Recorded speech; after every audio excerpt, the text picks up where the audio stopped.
Good day mga boss, ang San Miguel Bermen bigla na lamang nagka-interes kay Mikey Williams dahil nga dumating na sa Pilipinas. Kaya naman, ayon sa mga ulat na naglalabasan ngayon, dahil nga sa pagdating ni Mikey Williams, gagamitin daw ng San Miguel Bermen itong kanilang farm team na Northport Batangpier nang sa ganon ay mayroon silang tsansa na makuha itong si Mikey Williams. Dahil nga si Mikey Williams nagpapakitang gilas nga ngayon at malaki ang tsansa na magbabalik ito Pilipinas. Pag-amin din mismo ni Coach Reyes, wala na silang interest kay Mikey Williams. Kaya ayun pa lang, habang mas maaga pa ay gagawan na nila ito ng trade package para nang sa ganon kung sino man ang gusto nilang player ay makuha nga nila. Especially, ang kailangan nga ngayon ng tropang giga ay isang big man na si Christian Standhardinger. Hindi na daw sila magpapatumpik-tumpik pa dahil si Christian Standhardinger nga ang kailangan nila. Kumbaga, ang mangyayari, gagawa ng isang 3-team trade ang tropang giga at ang San Miguel Bermen, kasama na dito ang Northport at ang Terra Firma Jeep para nang sa ganon ang mga pyesa na kailangan ngayon ng San Miguel Bermen ay makuha nila. At ayon nga kay Coach Reyes, wala na silang hihingin pa. Sapat na sa kanila si Christian Standhardinger. Kailangan na nilang pakawalan si Mikey Williams dahil badly needed nga ng tropang giga ang isang big man. At kung sakasakali makuha nga ng San Miguel Bermen itong si Mikey Williams, napakalaking addition nga sa San Miguel Bermen itong si Mikey Williams dahil wala silang go-to guy na matatawag ngayon. Hindi naman kasi nakikita natin ang potensyal na maging go-to guy nitong si CJ Perez.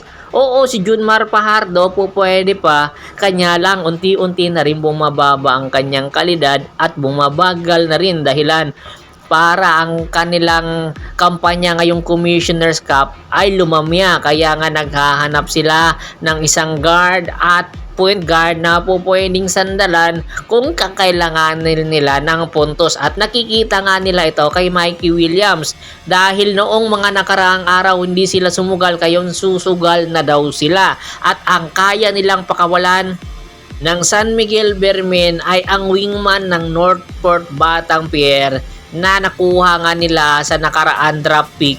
Ito nga ay si Dave L. Diponso.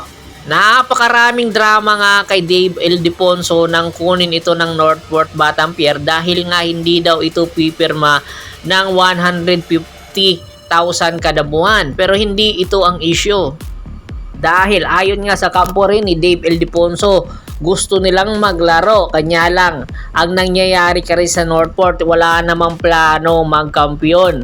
Dahil ang batang ito, pinalaki ito ni Danny Lakay ng mayroong dignidad at gusto nga kahit mababa ang ipapasahod mo dito, basta ang kanyang kupunan handang makuha ang kampyonato ay gusto niyang lumaban.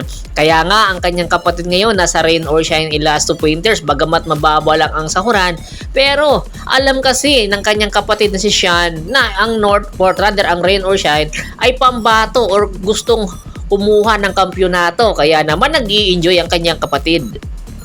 At ayon din sa mga ulat, nagpapabibi daw itong Northport Batangpier sa alok na package ngayon ng tropang giga.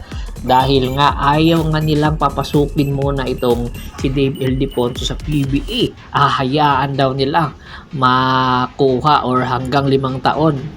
Pero marami rin ang nagsasabi, sayang si Mikey, ito pa naman ang inaalok ng tropang giga para lang kay Dave L. Diponso. Magpapabibi ka pa ba? Alam mo naman, hindi rin naman magtatagal dyan si Mikey sa inyo at kakailanganin ng San Miguel Bermen. Kaya ngayon pa lang pinag-iisipan na daw ito ng boti ni Boss Al Francis Chua dahil ang Super Friends pala ang gumagalaw dito para nang sa ganon mas lalong lumakas ang San Miguel Bermen. Alam naman na natin yung mga Super Friends na yan ni Boss Al Francis Chua. Dito kumukuha si Boss Al Francis Chua ng kanyang mga pambatong player. Kapag hinog na, pinipitas na. Kaya ito si Northport hindi makuha-kuha ang kampyonato dahil sa mga Super Friends na San Miguel at Magnolia at Barangay Ginebra San Miguel. Kayo, ano sa tingin nyo? Dapat bang itong ituloy ng Northport at Tropang Giga? Papayagan ba ito ng PBA Commissioner's Office? Komento na sa baba ng video at pag-usapan natin yan. Once again, this is Percival Monteron at your service.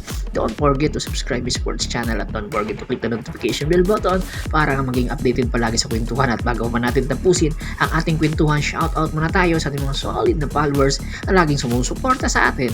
Kay Sir Ricky Lanza ng Ricky Rider TV ng Tansa Cavite, Michael Rosalado, Kagawad sa Kinunupusin ng Hagonoy Bulacan, Mascarinas Family, at si Sir Adrian.